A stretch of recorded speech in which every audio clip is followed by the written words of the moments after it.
Good morning, dear students. Welcome to this online lecture. I am Mr. Rahul Pawar. In today's lecture, we are going to study the second section of presumptive tax system. It is section 44 ADA. आजच्या या लेक्चरमध्ये आपण जो आपला topic आहे presumptive tax system मधील जो दुसरा सेक्शन आहे section 44 ADA. This section is for the small professionals. जे प्रोफेशनल व्यक्ती आहेत त्या व्यक्तींसाठी हा सेक्शन आहे. या सेक्शन म्हणजे काय आणि या सेक्शन अंतर्गत एखाद्या प्रोफेशनल व्यक्तीचं इन्कम कशा पद्धतीने कॅल्क्युलेट केलं जातं, कोणता प्रोफेशनल व्यक्ती या स्कीममध्ये सिलेक्ट करू शकतो, ही स्कीम निवडू शकतो, हे आपण या लेक्चरमध्ये आपण पाहणार आहोत. But before starting to this particular lecture we should complete the remaining part of the previous lecture. In the previous lecture we started with the section 44 AD. पाठीमागच्या लेक्चरमध्ये आपण presumptive tax system under section 44 AD हा section पाहिलेला आहे. त्यामध्ये आपण पाहिलं की जे छोटे बिझनेसमन्स आहेत त्या छोट्या बिझनेसमनसाठी if any resident individual, if any resident HUF and if any resident partnership firm is running any business, then for these businessmen this scheme under section 44 AD has been designed by the income tax department. जो एखादा व्यक्ती जर resident individual असेल आणि तो एखादा business करतोय, दुसरं उदाहरण एखादी पार्टनरशिप फर्म ही रेसिडेंट आहे आणि पार्टनरशिप फर्म आपल्या बिझनेस करत असेल किंवा एखादी HUF जर बिझनेस करत असेल आणि ती जर रेसिडेंट असेल तर अशा छोट्या बिझनेसेससाठी सेक्शन 44 AD अंतर्गत प्रिझम्प्टिव्ह टॅक्सेशन स्कीम ही आहे. आता त्यामध्ये जो काही पार्ट रिमेनिंग आहे तो आपण पाहणार आहोत. बघा, first is no need to maintain the books of accounts as prescribed under section 44 AA. बघा, आपण पाठीमागच्या लेक्चरमध्ये सुद्धा पाहिलं होतं की जो business a business which selects the presumptive taxation scheme under section 44 AD, that business is not required to maintain the books of accounts as per the requirements of the law. कायद्याप्रमाणे जे बुक्स ऑफ अकाउंट्स मेंटेन करणं compulsory आहे ते maintain करण्यापासून अशा बिझनेसेसची सुटका केली जाते, त्यातून त्यांना मुक्त केलं जातं. त्यांना बुक्स ऑफ अकाउंट्स मेंटेन करण्याची आवश्यकता नाही, त्यांच्यावरती कोणतंही कंपल्शन बंधन हे नाही. बघा, section 44A deals with provisions relating to maintenance of books of accounts of a business or profession. हा सेक्शन जो आहे त्यामध्ये बुक्स ऑफ अकाउंट्स कोणकोणते मेंटेन केले पाहिजेत हे आपल्याला सांगितलेलं आहे. परंतु a person engaged in business or profession has to maintain the books of account of profession according to the provisions of section 44 AA. जो व्यक्ती एखादा बिझनेस किंवा प्रोफेशन चालवत असेल त्या व्यक्तीला या सेक्शन अंतर्गत बुक्स ऑफ अकाउंट्स मेंटेन करावे लागतात. परंतु पुढे काय सांगितलं बघा, in case of a person engaged in a business, एखादा व्यक्ती आहे त्या व्यक्तीचा बिझनेस आहे and has opted for the presumptive taxation scheme under section 44 AD.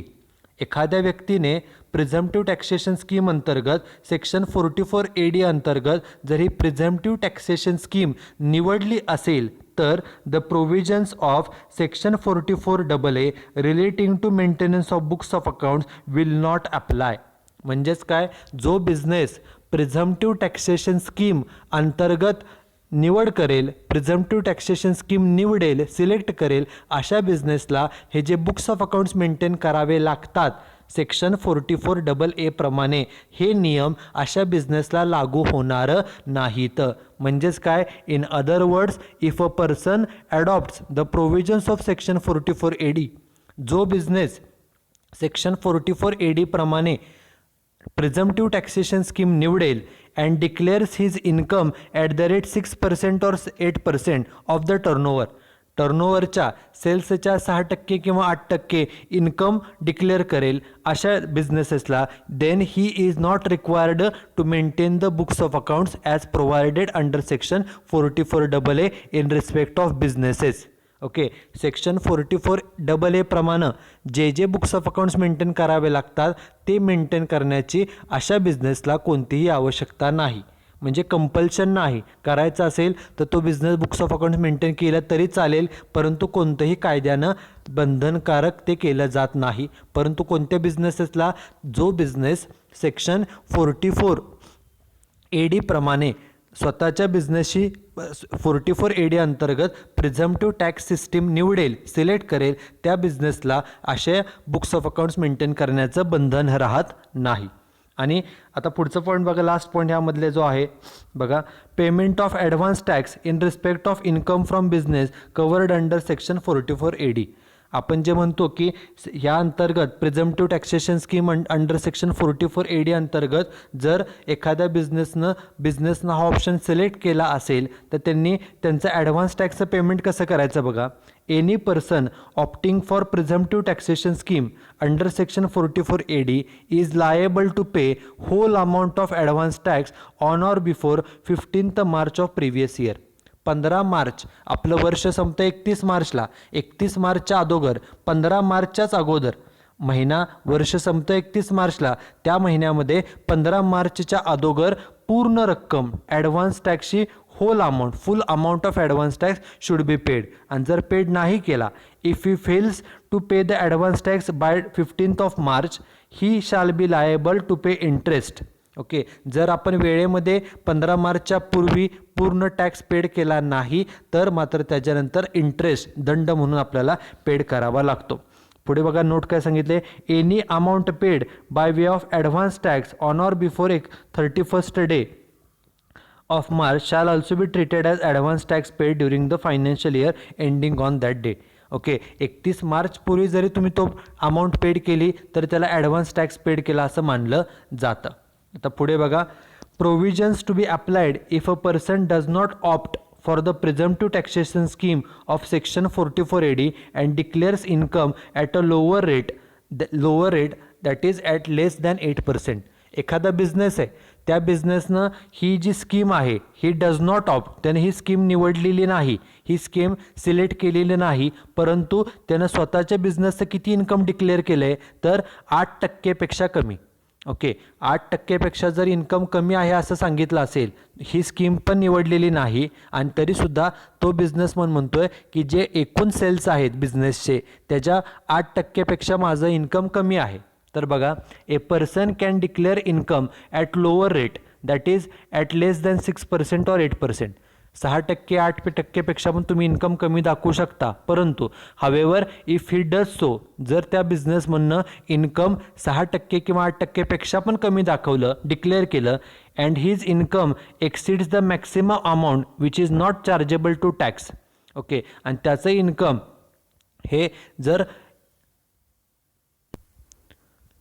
काय सांगितलं, and his income exceeds the maximum amount which is not chargeable to tax, आणि जर त्याच्या इन्कम जे आहे ते एवढं कमी येते की त्याला नॉट चार्जेबल टू टॅक्स, म्हणजे त्याला कोणताच टॅक्स भरावा लागत नसेल इन्कम कमी डिक्लेअर केल्यामुळे, तर he is required to maintain the books of accounts as per provisions and also gets his books of accounts audited.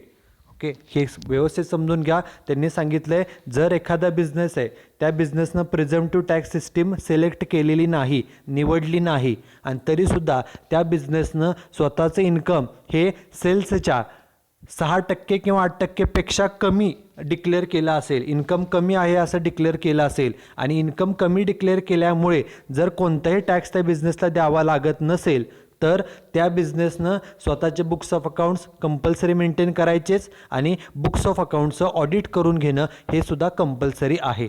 हे कशासाठी केलेलं आहे, कारण की काही बिझनेसमन आपलं इन्कम कमी दाखवतात जेणेकरून कमी टॅक्स भरावा लागावा म्हणून. ओके, जर एखाद्या बिझनेसने 6% किंवा 8%पेक्षा कमी इन्कम आहे असं जर डिक्लेअर केलं तर त्या बिझनेसला बुक्स ऑफ अकाउंट्स तर मेंटेन करावे लागतातच, प्लस त्यांचं बुक्स ऑफ अकाउंट्स हे ऑडिटसुद्धा करून घ्यावे लागतात, तपासूनसुद्धा घ्यावे लागतात. Then the last part is consequences if a person opts out from the presumptive taxation scheme of section 44AD. एखाद्या बिझनेसनं प्रिझम्प्टिव्ह टॅक्सेशन स्कीम सिलेक्ट केलेली होती, ओके, काही वर्ष, आणि जर एखाद्या वर्षी जर त्या बिझनेसनं ही स्कीम पुन्हा काढून घेतली, पुन्हा ह्या स्कीममधून जी सिलेक्ट केलेली होती त्यातून तो बाहेर पडला, ही स्कीम नको, रेग्युलर टॅक्सेशन स्कीममध्ये जर त्यानं सिलेक्ट केलं असेल तर काय होईल बघा, if a person opts for presumptive taxation scheme then he is also required to follow the same scheme for the next 5 years. म्हणजे काय बघा, जर एखाद्या बिझनेसमनने ही प्रिझम्प्टिव्ह टॅक्सेशन स्कीम सिलेक्ट केली तर पुढचे 5 वर्ष ही स्कीममध्ये त्या व्यक्तीला राहावं लागतं. If he failed to do so, जर 5 वर्षाच्या आत त्याने ही स्कीम सोडली तर presumptive taxation scheme will not be available for him for the next 5 years. ओके, एखाद्या बिझनेसमननं प्रिझम्प्टिव्ह टॅक्सेशन स्कीम निवडलेली होती. ओके, आणि नियमाप्रमाणे after selecting this scheme, after opting this scheme, you have to select this scheme for the next 5 years. पुढचे 5 वर्ष तुम्हाला प्रिझम्प्टिव्ह टॅक्सेशन स्कीमच मध्ये तुम्हाला राहावं लागतं. पण जर एखाद्यानं ही स्कीम मधूनच सोडली असेल तर तिथून पुढचे 5 वर्ष तुम्ही ह्या स्कीमला पुन्हा निवडू शकत नाही. बघा उदाहरण दिले, for example an assessee claim to be taxed on presumptive basis under section 44AD for AY 18-19. 18-19ला त्याने ही स्कीम निवडली. Okay, for AY 19-20, 20-21 and he offers income on presumptive taxation scheme.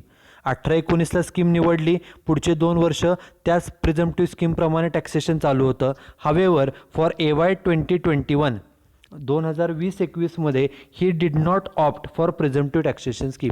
20-21मध्ये त्याने ही स्कीम सिलेक्ट केली नाही. कधी निवडली नाही? 20-21मध्ये. मग आता तिथून पुढचे 5 वर्ष बघा. In this case he will not be eligible to claim the benefit of presumptive taxation scheme for the next 5 assessment years. ज्या वर्षी तुम्ही ती स्कीम सोडलेली आहे तिथून पुढचे 5 वर्ष. ओके, म्हणजे 22-23 पासून ते 26-27 पुढची 5 वर्ष तुम्ही ह्या स्कीमचे बेनिफिट आता घेऊ शकणार नाही. जर स्कीम तुम्ही सोडली तर तिथून पुढचे 5 वर्ष तुम्हाला ही स्कीम लागू होत नाही, तुम्ही ती निवडू शकत नाही. आणि त्याचा पुढं आणि काय तोटा होतो बघा, further he is required to keep and maintain the books of accounts and also liable for tax audit as per section 44AB. Okay, आणि तुम्ही प्रिझम्प्टिव्ह टॅक्स सिस्टीममधून बाहेर गेलेला आहात, तुम्ही त्या स्कीममध्ये नाही, त्यामुळे आता तुम्हाला कायद्याप्रमाणे सर्व बुक्स मेंटेन केले पाहिजेत. प्लस तुम्हाला तुमच्या बुक्स ऑफ अकाउंटचं ऑडिटसुद्धा करून घेणं गरजेचं आहे. Okay, for assessment year in which he opts out from the presumptive taxation scheme. ज्या वर्षी तुम्ही ह्या स्कीममधून बाहेर पडाल त्या वर्षापासून बुक्स ऑफ अकाउंट्स आणि ऑडिट करून घेणं हे कायद्यानं कंपल्सरी आहे. Okay, so this is all about section 44AD. हा जो सेक्शन आहे सेक्शन 44AD हा कुणासाठी आहे? This section is for those businesses which are small businesses, जे छोटे बिझनेसेस आहेत, which are run by resident individual, which are run by resident partnership firm, which are run by resident HUF. एखादा resident व्यक्ती आहे, एखादे resident partnership firm आहे, एखादे resident HUF आहे, त्यांच्यासाठी हे सेक्शन 44AD होता. ओके, हा त्यांच्यासाठी सेक्शन आहे section 44AD. Now the second section under presumptive taxation scheme is presumptive taxation scheme of section 44ADA. Okay, पाठीमागच्या लेक्चरमध्ये आणि या लेक्चरमध्ये आपण सेक्शन 44AD पाहिला. आता हा सेक्शन आहे सेक्शन 44ADA. आता हा सेक्शन कुणासाठी आहे बघा, for whom this scheme of taxation is designed. हा सेक्शन कुणासाठी आहे? The presumptive taxation scheme of section 44ADA is designed to give small taxpayers engaged in specific professions. जे प्रोफेशनल व्यक्ती आहेत. आत्ता पाठीमागचा जो सेक्शन होता सेक्शन 44AD हा होता बिझनेसेससाठी. आत्ताचा जो सेक्शन आहे section 44ADA it is for the professionals. जे प्रोफेशनल व्यक्ती असतात त्यांच्यासाठी हा सेक्शन आहे. आणि सर्व प्रोफेशनल नाही, जे स्मॉल टॅक्सपेयर्स आहेत म्हणजे ज्यांचं प्रोफेशन हे छोटं आहे, ओके, त्यांचं इन्कम हे जास्त नाही आहे, लिमिटेड आहे, अशा प्रोफेशनल व्यक्तींसाठी ही स्कीम आहे presumptive taxation scheme under section 44ADA. आता बघा ही स्कीम कुणासाठी आहे? पहिल्यांदा eligible persons who can take advantage of this presumptive taxation scheme under section 44ADA. Okay, हा जो सेक्शन आहे सेक्शन 44ADA या अंतर्गत कोणकोणते व्यक्ती या स्कीमचं बेनिफिट घेऊ शकतात बघा. A person resident in India, हे सर्वात महत्त्वाचं. ह्या स्कीमचा बेनिफिट घेण्यासाठी तो जो कोण प्रोफेशनल व्यक्ती आहे, प्रोफेशनलचा ओनर आहे, प्रोफेशनल व्यक्ती डॉक्टर असेल, इंजिनियर असेल, चार्टर्ड अकाउंटंट असेल वगैरे वगैरे, तो जो व्यक्ती आहे तो व्यक्ती आपल्या देशाचा रेसिडेंट असला पाहिजे इन्कम टॅक्सच्या नियमाप्रमाणे. A person who is going to take the benefit under section 44ADA must be a resident in India. तो व्यक्ती इन्कम टॅक्स नियमाप्रमाणे आपल्या देशाचा रेसिडेंट असला पाहिजे आणि तो जर if he is engaged in the following profession can take the advantage of presumptive taxation scheme, तर तो व्यक्ती प्रिझम्प्टिव्ह टॅक्सेशन स्कीमचा बेनिफिट घेऊ शकतो. आता असे कोणकोणते प्रोफेशन्स आहेत बघा. For example, A person engaged in legal profession, legal consultancy म्हणजे फॉर एक्झाम्पल ॲडव्होकेट्स, त्यांना आपण लॉयर म्हणतो, ॲडव्होकेट्स म्हणजे वकील. हे लोकांना लीगल ॲडवाईस देतात, कायदेशीर सल्ले देतात. जर एखादा व्यक्ती लीगल ॲडवाईस देत असेल, त्याचबरोबर company secretary, okay, company secretary gives legal advice to the company, to the various types of businesses. So a person engaged in giving legal advice is called as a professional person. जो व्यक्ती लोकांना किंवा बिझनेसेसना legal advice, कायदेशीर सल्ले देतात, मग त्यामध्ये वकील येतात, त्यामध्ये कंपनी सेक्रेटरी येतात, त्यांना लीगल ॲडवाईस जे देतात त्यांना प्रोफेशनल मानलं जातं आणि असे व्यक्ती हे सेक्शन 44ADA अंतर्गत तो ऑप्शन प्रिझम्प्टिव्ह टॅक्सेशनचा ऑप्शन हा सिलेक्ट करू शकता. This is first. Then second is professional person engaged in medical field. जे डॉक्टर्स आहेत, ओके, ते त्यांचं जे प्रोफेशन आहे मेडिकल प्रोफेशन, ते डॉक्टर्स जर त्यांचं इन्कम वर्षभराचं इन्कम जर ठराविक लिमिटपेक्षा कमी असेल तर मेडिकल प्रोफेशनमध्ये असणारे, त्याचप्रमाणे इंजिनिअरिंग किंवा आर्किटेक्ट असणारे व्यक्ती, एखादा व्यक्ती इंजिनियर आहे, एखादा व्यक्ती आर्किटेक्ट आहे, तर तो देखील व्यक्ती ही जी प्रिझम्प्टिव्ह टॅक्सेशन स्कीम आहे अंडर सेक्शन 44ADA या अंतर्गत प्रिझम्प्टिव्ह टॅक्सेशनचा ऑप्शन हा सिलेक्ट करू शकतो. त्याचबरोबर ए person engaged in providing accountancy services, okay, businesses जे आहेत वेगवेगळ्या प्रकारचे बिझनेसेस, त्या बिझनेसेसचं जे काही अकाउंटिंग केलं जातं, मग तो सोल प्रोप्रायटरी बिझनेस असेल, पार्टनरशिप असेल, HUF असेल, कंपनी असेल, कोऑपरेटिव्ह सोसायटी असेल, और any other form of business, if any person is engaged in providing different accountancy services to these different businesses, then that particular person, individual person receives income from this job. या कामातून त्याला जे काही income मिळेल ते जे income आहे हे त्याच्या प्रोफेशनचं, accountancy is also treated as a profession. Okay, जो व्यक्ती अकाउंटिंगची कामे करून देतो त्याला प्रोफेशनल म्हटलं जातं आणि हा व्यक्ती देखील presumptive taxation scheme under section 44ADA हा ऑप्शन तो सिलेक्ट करू शकतो. त्यानंतर आणि कोण इलिजिबल आहे बघा. A person who is engaged or who provides interior decoration service. Okay, एखादं घर असेल, एखादा बंगलो असेल, एखादी इमारत असेल, त्या घरामधील, बंगलोमधील, इमारतीमधील जे इंटिरियर डेकोरेशन केलं जातं, डेकोरेशन करून देणारे काही लोक असतात, ओके, त्यांची सर्व्हिस ही सुद्धा प्रोफेशनल सर्व्हिस मानली जाते आणि ते व्यक्तीसुद्धा ही स्कीम ही सिलेक्ट करू शकतात. त्यानंतर आहे टेक्निकल कन्सल्टन्सी. ओके, जी लोक टेक्निकल कन्सल्टन्सी देतात, टेक्निकल ज्या गोष्टी असतात, तांत्रिक बाबी यामधील सल्ला पुरवतात, सल्ला देतात लोकांना, त्यांना देखील ते व्यक्ती देखील ही जी प्रिझम्प्टिव्ह टॅक्सेशनची स्कीम आहे ती स्कीम निवडू शकतात. आणि सर्वात शेवटी सांगितलं आहे any other profession as notified by CBDT. त्यामध्ये फॉर एक्झाम्पल जे कोण प्रोफेशनल असतात, फॉर एक्झाम्पल स्पोर्ट्स पर्सन असतील, ओके, किंवा स्पोर्ट्स रिलेटेड काही सर्व्हिसेस आहेत, ते लोकंसुद्धा ह्या प्रोफेशनल पीपल म्हणून ते कन्सिडर केले जातात.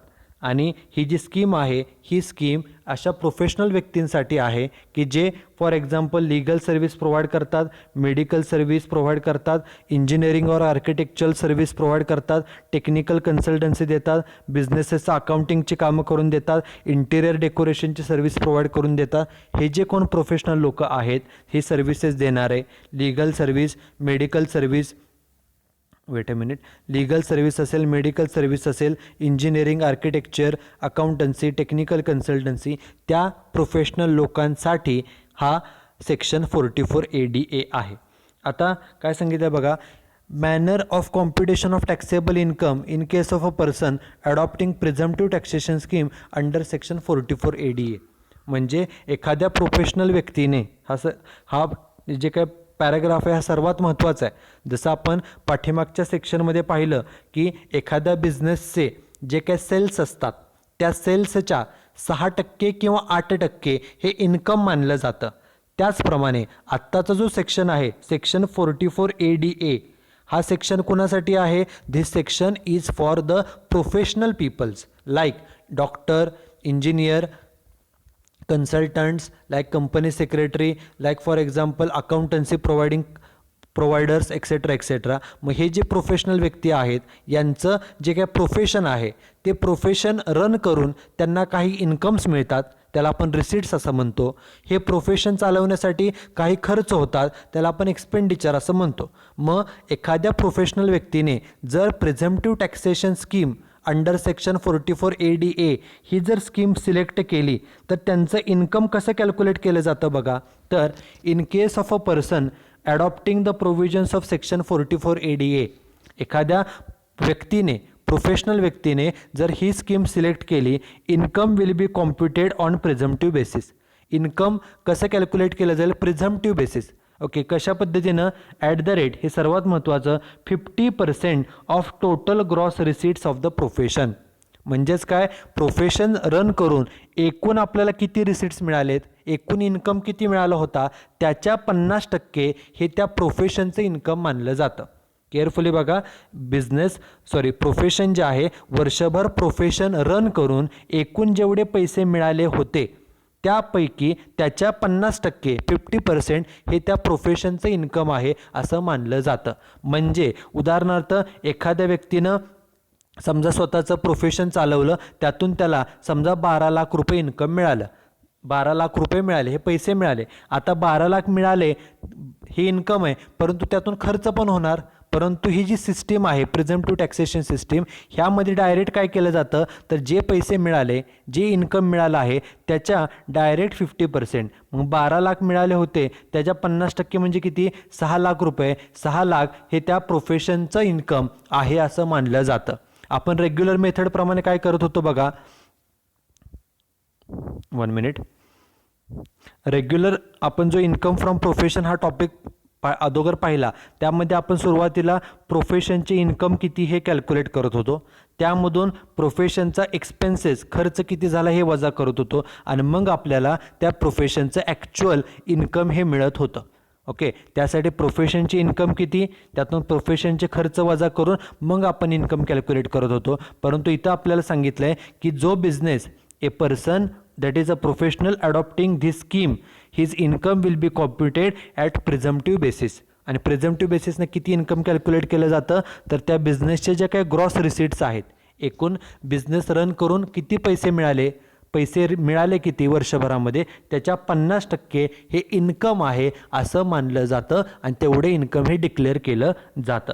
However such person can declare income higher than 50%. एखादा प्रोफेशनल व्यक्तीला असं वाटलं की 50% नाही, माझं इन्कम एकूण जे पैसे मिळाले आहेत ग्रॉस रिसीट्स, एकूण जे वर्षभरात पैसे मिळाले माझ्या क्लायंटकडून, कस्टमरकडून, त्याच्या 50% नाही, माझं इन्कम 60%, 70%, ते सुद्धा तो जादा इन्कम त्यापेक्षा जास्त 50%च इन्कम आहे, लिमिट आहे. म्हणजे ॲक्च्युली ते त्या मेथडप्रमाणे डिक्लेअर केलं जातं. परंतु तुम्ही तुमचं इन्कम त्यापेक्षा जास्त जर आहे असं असेल तर तुम्ही इन्कम जास्तसुद्धा डिक्लेअर करू शकता. बट नॉर्मल रूल काय की हे जे प्रोफेशनल व्यक्ती आहेत मग त्यामध्ये लीगल कन्सल्टन्सी प्रोव्हाइड करणारे असतील, मेडिकल सर्व्हिस प्रोव्हाइड करणारे असतील किंवा अकाउंटन्सी सर्व्हिसेस, टेक्निकल कन्सल्टन्सी असेल, इंटेरियर डेकोरेशन असेल, ह्या कन्सल्टन्सी सर्व्हिसेस प्रोव्हाइड करणारे हे जे प्रोफेशनल लोक आहेत यांना वर्षभरामध्ये जे काही इन्कम मिळतं त्या इन्कमच्या 50% हे त्यांचं प्रोफेशनल इन्कम आहे, प्रोफेशनचं इन्कम आहे 50% असं मानलं जातं. बघा, in other words, in case of a person adopting the provisions of section 44ADA, income will not be computed in normal manner. त्या बिझनेसचं त्या प्रोफेशनचं इन्कम जे रेपली नॉर्मल मेथड आहे, इन्कम मायनस एक्सपेन्सेस, या मेथडप्रमाणे इन्कम कॅल्क्युलेट होणार नाही, तर but will be computed at 50% of gross receipts. त्या प्रोफेशनला जे एकूण पैसे मिळाले वर्षभर प्रोफेशन चालवून त्या इन्कमच्या, त्या पैशाच्या 50% हे त्या प्रोफेशनचं इन्कम हे मानलं जातं. आणि जे 50% इन्कम आपण कॅल्क्युलेट केले, उदाहरणार्थ आपण समजा घेतलं एखाद्या व्यक्तीला प्रोफेशन चालवून 8 लाख रुपये मिळाले वर्षभरामध्ये, तर ते 8 लाखाच्या 50% जेवढे वर्षभरात पैसे मिळाले असतील, ओके, रिसिट्स असतील 8 लाखाच्या 50% म्हणजे किती रुपये? 4 लाख. त्या प्रोफेशनचं 4 लाख हे इन्कम फायनल मानलं जातं. त्या 4 लाखातून अजून कोणती डिडक्शन किंवा वजावट ही दिली जात नाही. बघा काय सांगितलेलं आहे, the presumptive income computed at the rate 50% is the final income and no further expenses will be allowed. एकदा तुम्ही ही presumptive tax scheme under section 44ADA ही सिलेक्ट केली की तुमचं जे काही वर्षभराच्या रिसीट्स आहेत त्याच्या 50% हे तुमचं इन्कम आहे हे मानलं जातं आणि ते फायनल आहे. त्या अमाऊंटमधून पुन्हा कोणतीही सूट डिडक्शन दिली जात नाही. A person who adopt the presumptive taxation scheme is deemed to have claimed all deduction of expenses. Okay, 50% तुमचं इन्कम आहे असं म्हणतात, म्हणजे राहिलेला 50% हा खर्च झालेला आहे असं मानलं जातं आणि सर्व खर्च त्यात इन्क्लूड झालेले आहेत. Any further claim of deduction is not allowed after declaring the profit at the rate 50%. जेवढे पैसे मिळाले त्याच्या 50% हा तुमचा प्रॉफिट आहे, निम्मा तुमचा प्रॉफिट आहे. 50% प्रॉफिट हे 50% इन्कम आहे असं मानलं जातं. एखाद्या व्यक्तीचं दवाखाना आहे, एखाद्या व्यक्तीचं वकील आहे, त्यांचं ऑफिस आहे, एखादा व्यक्ती आर्किटेक्ट आहे, इंजिनियर आहे, एखादा व्यक्ती अकाउंटन्सीची कामे करून देतो, एखादा व्यक्ती इंटेरियर डेकोरेशनची कामे करून देतो. हे जे प्रोफेशनल व्यक्ती आहेत यांचं जे काही वर्षभराचं एकूण इन्कम आहे त्या इन्कमच्या 50% हा प्रॉफिट आहे असं मानलं जातं आणि तो 50% जो प्रॉफिट आहे हेच त्या प्रोफेशनचं इन्कम मानलं जातं. While computing income as per provisions of section 44ADA, separate deduction on account of depreciation is not available. जे आपण पाठीमागच्या सेक्शनमध्ये पण पाहिलं की प्रिझम्प्टिव्ह टॅक्सेशन स्कीम अंतर्गत जे आपण इन्कम कॅल्क्युलेट करतो, ओके, त्या इन्कममधून इवन डेप्रिसिएशनची नंतर डेप्रिसिएशनची सुद्धा सूट ही दिली जात नाही. However return down value of any asset used for such business or profession shall be calculated as if depreciation has been actually provided. म्हणजे जरी डेप्रिसिएशनची सेपरेट डिडक्शन दिली गेली नसेल तरीसुद्धा ती दिली आहे असं समजून त्या असेटचं व्हॅल्युएशन केलं जातं. म्हणजे असेट जे आहे त्यातून डेप्रिसिएशन दरवर्षी नियमाप्रमाणे जो काय डेप्रिसिएशनचा रेट आहे त्याप्रमाणे डेप्रिसिएशन वजा करायचं आणि आपल्या असेटची व्हॅल्यू ही फाइंड आउट ही केली जाते. Now the next part is payment of advance tax in respect of income from profession covered under section 44ADA. म्हणजे जो प्रोफेशनल व्यक्ती हे प्रिझम्प्टिव्ह टॅक्सेशन स्कीम सिलेक्ट करेल त्यांनी टॅक्स कधी पेड करायचं आहे बघा, payment of tax. Any person opting presumptive taxation scheme under section 44ADA म्हणजे जो व्यक्ती ही प्रिझम्प्टिव्ह टॅक्सेशन स्कीम सिलेक्ट करेल is liable to pay whole amount of advance tax on or before 15 March. 15 मार्चच्या पूर्वी our financial year ends on 31st March but before 15th March whole tax should be paid, and if tax is not paid till 15th of March then he shall be liable to pay interest. जर तुम्ही 15 मार्चच्या अगोदर वर्षभराचा tax paid केला नाही तर तुम्हाला त्यानंतर दंड म्हणून, फाईन म्हणून इंटरेस्ट म्हणजे व्याज हे पेड करावं लागतं. आता एखादा प्रोफेशनल व्यक्ती आहे, तो डॉक्टर आहे, तो वकील आहे, तो इंजिनियर आहे, तो आर्किटेक्ट आहे, तो अकाउंटन्सी सर्व्हिस देतो, इंटिरियर डेकोरेटर आहे. हे जे प्रोफेशनल व्यक्ती आहेत, सपोज एखाद्या प्रोफेशनल व्यक्तीने ही जे काही 44ADA अंतर्गत प्रिझम्प्टिव्ह टॅक्सेशन स्कीम जर सिलेक्ट केली तर त्यांना बुक्स ऑफ अकाउंट्स मेंटेन करावे लागतात का बघा. Maintenance of books of accounts if a person selects this presumptive taxation scheme.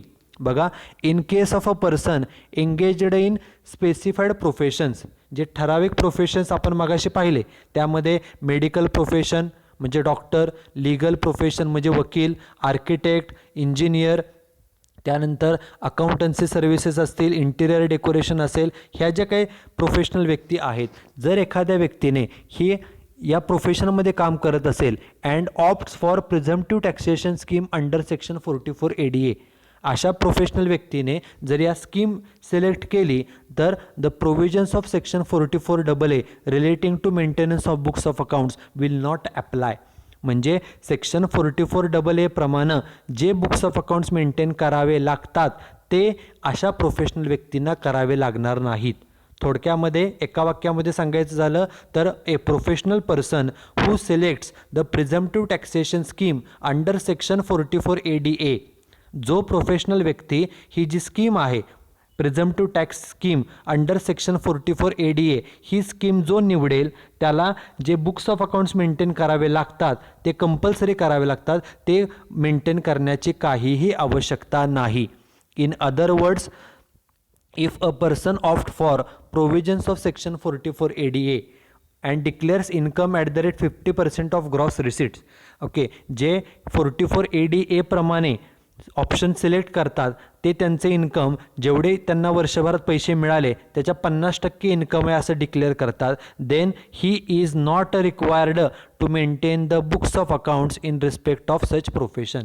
त्यांच्या प्रोफेशनचे जे बुक्स ऑफ अकाउंट्स आहेत ते मेंटेन करण्याचं कोणतंही कंपल्शन राहत नाही.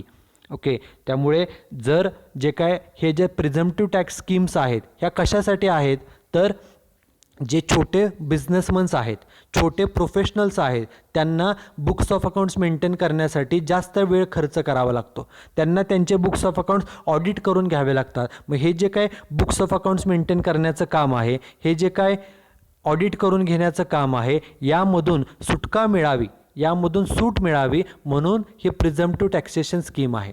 पाठीमागच्या लेक्चरमध्ये आपण presumptive tax scheme under section 44AD पाहिलं, ते होतं बिझनेसेससाठी, जे छोटे बिझनेसेस आहेत त्यांच्यासाठी. आजच्या लेक्चरमध्ये आपण हे जे पाहतोय की presumptive tax scheme under section 44ADA ही स्कीम कोणासाठी आहे तर टू सर्टन स्पेसिफाईड प्रोफेशनल्स, सर्व प्रोफेशनल लोकांसाठी नाही, तर जे स्पेसिफाईड विशिष्ट प्रोफेशनल्स आहेत, ज्यामध्ये आपण मागाशी कोण कोण पाहिलं बघा, तर त्या प्रोफेशनलमध्ये कोण कोण येतं, लीगल सर्व्हिस देणारे म्हणजे लीगल सल्ला, कायदेशीर सल्ला, मग त्यामध्ये वकील असतील किंवा कंपनी सेक्रेटरी असतील, मेडिकल प्रोफेशन म्हणजे डॉक्टर्स असतील, इंजिनियर्स असतील, आर्किटेक्ट असतील, अकाउंटन्सी सर्व्हिस देणारे असतील, टेक्निकल तांत्रिक सल्ला देणारे व्यक्ती असतील, इंटेरियर डेकोरेशन करणारे सर्व्हिस देणारे असतील, हे जी कोण प्रोफेशनल लोक आहेत यांच्यासाठी हा जो काय सेक्शन आहे तो आहे सेक्शन 44ADA. आता हा जो सेक्शन आहे, जर एखाद्या व्यक्तीने एखाद्या प्रोफेशनल व्यक्तीने या अंतर्गत जर रजिस्ट्रेशन केलं असेल, या अंतर्गत जर त्याने ऑप्शन सिलेक्ट केला असेल, तर सर्वात महत्त्वाची गोष्ट अशा बिझनेसमनला अशा प्रोफेशनल व्यक्तीला कोणतेही बुक्स ऑफ अकाउंट्स मेंटेन करण्याचं बंधन नाही. आता बंधन नाही म्हणजे बुक्स ऑफ अकाउंट्स मेंटेन करायचे नाहीत का, तर it is up to the choice of that particular person. जो कोण प्रोफेशनल व्यक्ती आहे त्यानं ठरवायचं आहे की बुक्स ऑफ अकाउंट्स मेंटेन करायची की नाही. तुम्ही इन्कम टॅक्सचा नियम काय सांगतो की when any professional person selects or adopts the presumptive tax system, then it is not compulsory for him to maintain the books of accounts. कायद्याप्रमाणे त्याला बुक्स ऑफ अकाउंट्स मेंटेन करण्याचं कोणतंही बंधन नाही. त्यानं नाही बुक्स ऑफ अकाउंट्स मेंटेन केले तरीसुद्धा चालू शकतात. परंतु यातून जर एखाद्या प्रोफेशनलला वाटलं की नाही मला बुक्स ऑफ अकाउंट्स मेंटेन करायचे तरीसुद्धा त्यानं केले तरी चालू शकतात. But it is not compulsory on him to maintain the books of accounts. Books of accounts maintain करण्याचं कंपल्शन नाही. Even it is not compulsory to get the books of accounts audited. तुम्ही बुक्स ऑफ अकाउंट्स मेंटेन केले असतील तरच तुम्ही audit करू शकता. तुम्ही बुक्स ऑफ अकाउंट्स मेंटेन केले नाहीत तर ऑडिट करण्याचा प्रश्नसुद्धा येत नाही. ओके, आणि हे जे प्रोफेशनल लोक असतात त्यांना त्यांचं प्रोफेशन रन करण्यासाठी वेळ हवा असतो.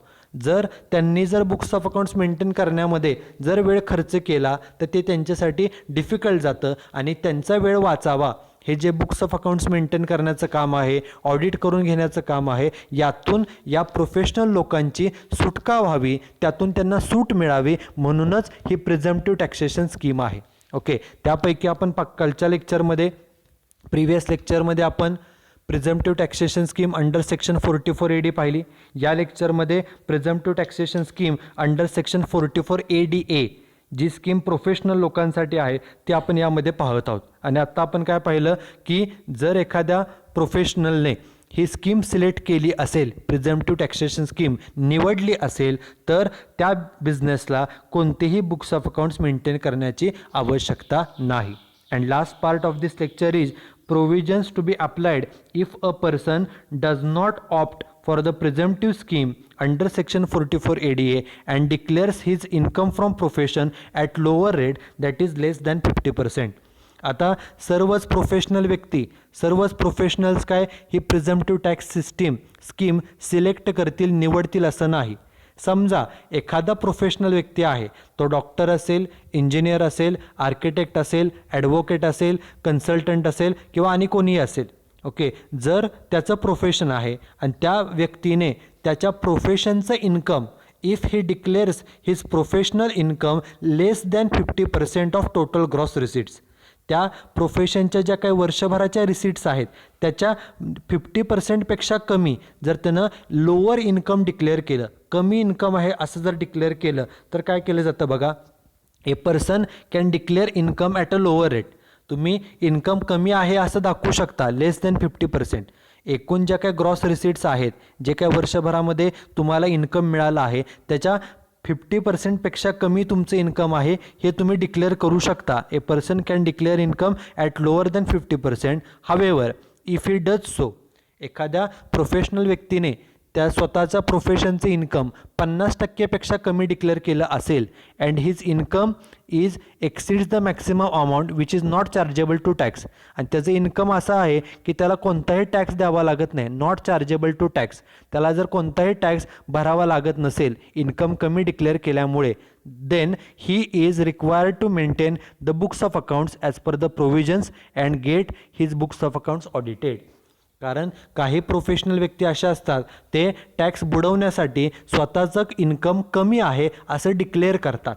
ओके, जर एखाद्या प्रोफेशनल व्यक्ती आहे त्यानं ही जी काही प्रिझम्प्टिव्ह टॅक्स स्कीम आहे ही निवडलेली नाही, सिलेक्ट केलेली नाही, तो रेग्युलर टॅक्स सिस्टीममध्ये आहे, प्रिझम्प्टिव्ह टॅक्स सिस्टीममध्ये नाही, रेग्युलर टॅक्स सिस्टीममध्ये, आणि त्या प्रोफेशनल व्यक्तीनं जर त्याच्या प्रोफेशनचं इन्कम हे 50%पेक्षा कमी आहे, एकूण रिसीट्सच्या 50%पेक्षा कमी आहे असं जर डिक्लेअर केलं, तर खरंच त्याचं इन्कम कमी आहे का हे कन्फर्म करण्यासाठी it is necessary that the professional should maintain all the books of accounts as per the requirement of the law and he should get his books of accounts audited from the qualified person like a chartered accountant.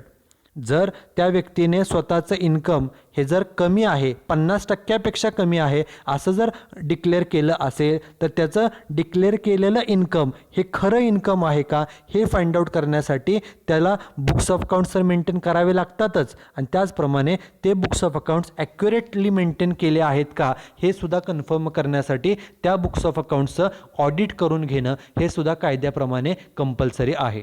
Okay, so this is all about section 44 ADA. Okay, in this particular lecture we studied this particular section 44 ADA, and as I said earlier that this section is to give relief to the small taxpayers who are running any profession.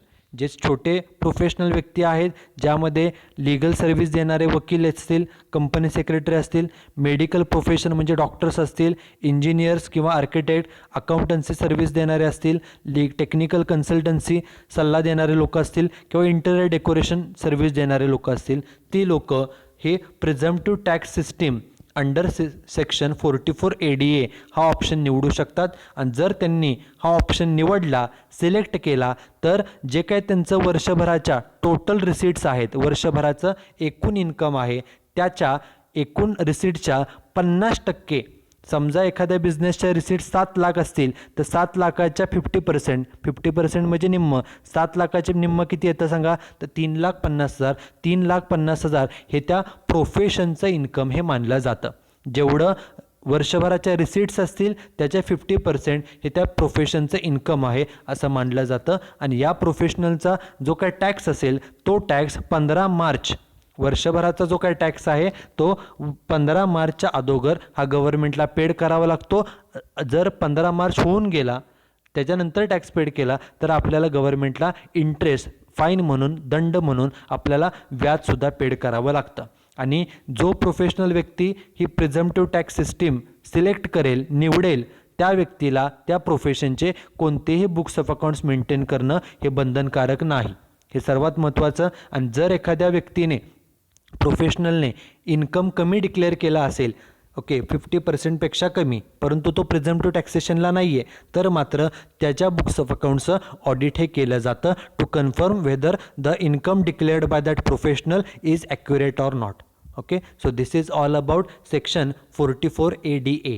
Okay, in this lecture we have studied the remaining part of section 44AD and we have completed new, that is second section, which is section 44ADA. Now in the next lecture we are going to study the third and last section for presumptive taxation system. Okay, so that's it with today's lecture. Thank you very much.